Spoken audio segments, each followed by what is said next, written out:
d'enfant. Jusqu'à ce que, à l'âge de 20 ans, le Seigneur m'a fait voir une vision une nuit. C'était comme du cinéma. C'était pas un songe, c'était une vision claire et nette, tellement réaliste que, à la fin, je me suis dit, mais ce n'était qu'une vision. Seigneur, il m'a fait voir les temps de la fin, avec le jugement dernier. Tout ce qui est décrit dans les Saintes Écritures, le soleil qui s'obscurcit, la lune qui devient en sang, tout ça, le Seigneur me l'a montré. Et je voyais aussi le jugement dernier, ceux qui étaient condamnés. Juste avant d'entrer dans les vifs du sujet, rassurez-vous de vous abonner à la chaîne SPS Sauver pour Sauver afin de ne pas louper les prochaines vidéos. Et n'oubliez pas s'il vous plaît de partager, liker et de nous laisser un commentaire. Que Dieu vous bénisse. C'est toujours une joie de raconter comment on est venu au Seigneur, comment on a commencé cette merveilleuse aventure avec le roi des rois, le Seigneur des seigneurs. Je pense que c'est la meilleure des choses qui m'est arrivée dans ma vie. Je suis Jean-Calvin Nana, comme vous le connaissez. Je suis père de marié d'abord, avant d'être père de 4 enfants. Sur le plan professionnel, je suis ingénieur dans l'aéronautique. Et comme vous le savez aussi, dans cette église, je suis un des anciens. Je suis né dans une famille chrétienne, mais chrétienne traditionnelle, où les manifestations du Saint-Esprit n'étaient pas connues.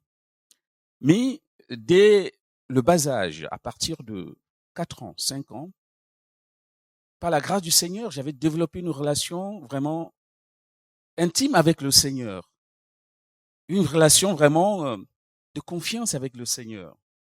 Et on était dans cette relation avec le cœur d'enfant que j'avais. Et cette relation est venue du fait que on allait à l'église le dimanche avec les parents. Et aussi, j'étais mis dans une école confessionnelle, une école qui était détenue par des missionnaires protestants, où il y avait des cours de Bible.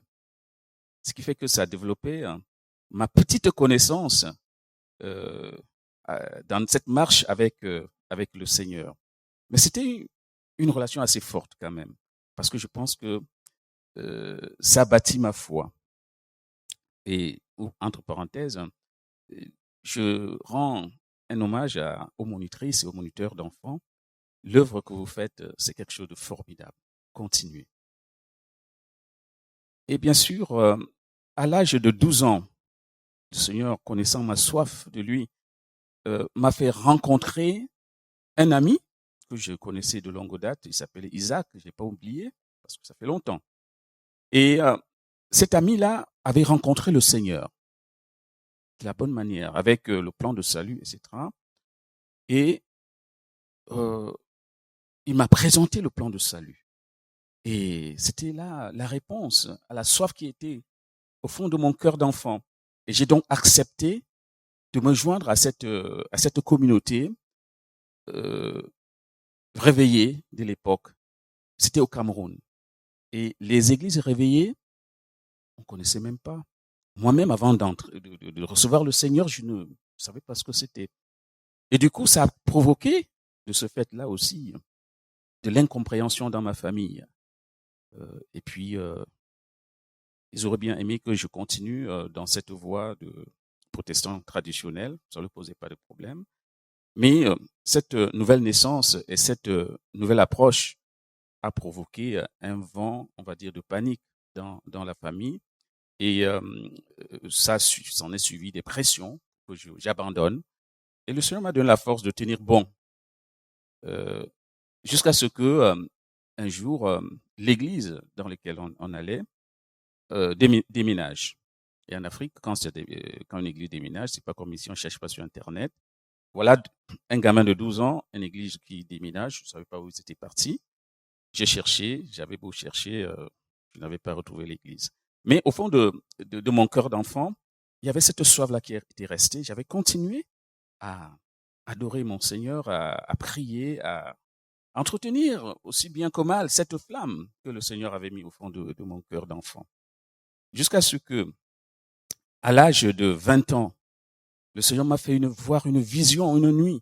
C'était comme du cinéma. C'était pas un songe, c'était une vision claire et nette, tellement réaliste que, à la fin, je me suis dit, mais ce n'était qu'une vision.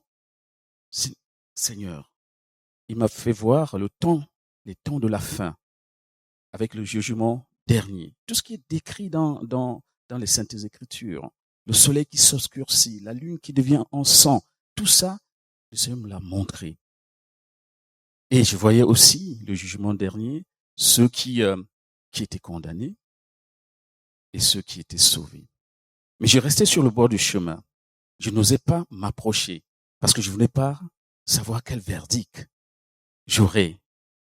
Parce que au fond de moi-même, je sentais que j'étais pas sûr de mon salut. Et quand la vision s'est achevée et que je me suis rendu compte que ce n'était pas une réalité et que ce n'était qu'une vision, je me suis dit, Seigneur, merci. Ce que je te demande, c'est tout simplement de me conduire dans une église et je te servirai. Voilà comment ça s'est passé. Et 1 an plus tard, j'ai fait la rencontre des frères qui étaient dans un mouvement qu'on appelle la Vie Nouvelle pour tous, qui est un mouvement de la Ligue internationale pour la lecture de la Bible. Et c'était des frères qui étaient interconfessionnels. C'était pas une église qui se rassemblaient pour fortifier leur foi, pour étudier la Bible, etc. Et j'ai fait un bout de chemin avec eux. Et le Seigneur m'a préparé puisque quelques temps plus tard, quand je suis parti à l'université, il y avait du travail. Voilà, le GBU, les jeunes. C'est une chose formidable que de servir le Seigneur dans sa jeunesse. Donc, on a passé 3 années, j'ai passé 3 années avec les frères sur le campus, mais c'était des années d'évangélisation. On a travaillé pour le Seigneur. Le Seigneur nous avait envoyé là pour cela. Et après, j'ai dû compléter mes études en venant en France. C'est pour ça que je suis peut-être là devant vous aujourd'hui. Et du retour au Cameroun après les études en France, le Seigneur m'a mis dans le cœur avec un peu plus d'empressement de m'impliquer encore plus dans son œuvre. Et bien sûr, je lui ai posé 2 questions. Qu'est-ce que je devais faire pour toi? Et où? Voilà les 2 questions.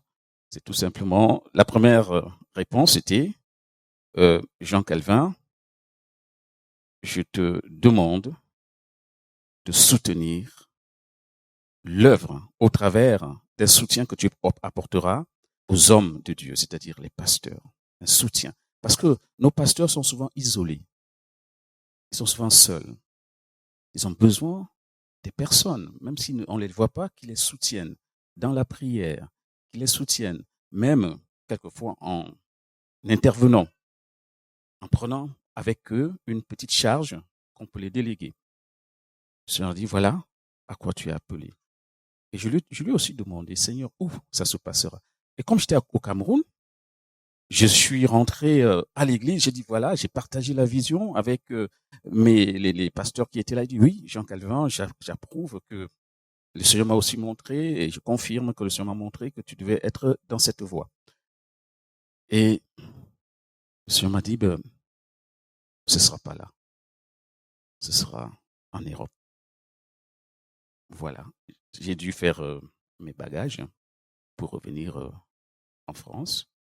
Et j'ai fait le tour des églises. Jusqu'à ce qu'un jour, j'entre dans une église.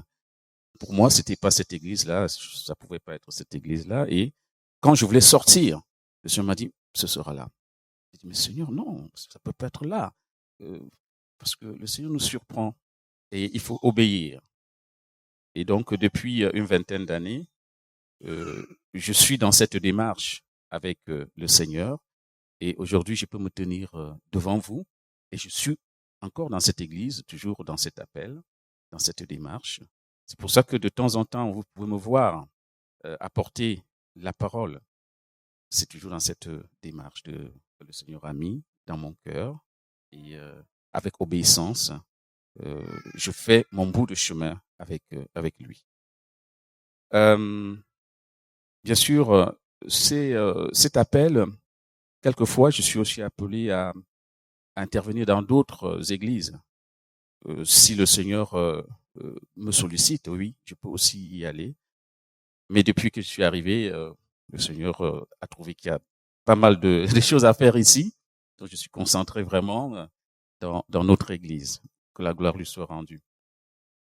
Et depuis mon enfance jusqu'à aujourd'hui, comme je disais, c'est la merveilleuse chose qui m'est arrivée. Et le Seigneur a toujours été à mes côtés.